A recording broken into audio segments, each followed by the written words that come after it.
তেজপাতা দিয়ে দুর্গা প্রতিমা তৈরি করলেন সোনারপুরের যুবক জয়মাল্য মণ্ডল। একচালা প্রতিমায় একই সাথে রয়েছে লক্ষ্মী, গণেশ, কার্তিক ও সরস্বতী। অসুরও বানানো হয়েছে তেজপাতা দিয়েই। তেজপাতার তৈরি এই প্রতিমা পাড়ার মণ্ডপে পূজা করা হবে। পুজোর পর গিনেস বুকে পাঠাতে চান জয়মাল্য। আমি এই ঠাকুরটি বানানোর অনুপ্রেরণা পেয়েছি মূলত আগের কয়েক বছর আমি মাটির দুর্গা ঠাকুর বানিয়েছিলাম। তো তখন সবাই মানে পার্শ্ববর্তী পাড়ার লোকরা সবাই বলেছিল যে খুব ভালো লেগেছে, তো পরের বছর আবার বানাবি। তো আমি সেই উদ্দেশ্যে আবার বানিয়েছি, তো তাই জন্যেই বানানো। আর এটা পুজোর কদিন তো মণ্ডপেই থাকবে, মানে পাড়ার মণ্ডপে।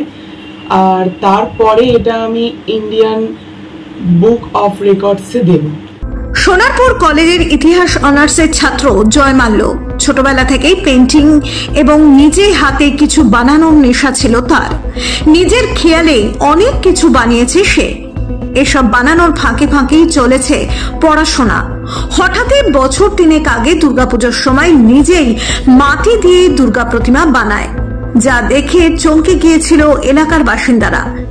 এটা আমি বানিয়েছি মূলত তেজপাতা দিয়ে, আর তারপরে আঠা, তারপরে স্ট্যাপলার দিয়ে। আর এর আগে আমি 2023-এ বানিয়েছিলাম দেশলাই কাঠি দুর্গা ঠাকুর। তার পরের বছরই দেশলাই কাঠি দিয়ে প্রতিমা বানায় জয়মাল্য। এবার তেজপাতা দিয়ে দুর্গা প্রতিমা বানিয়েছে সে।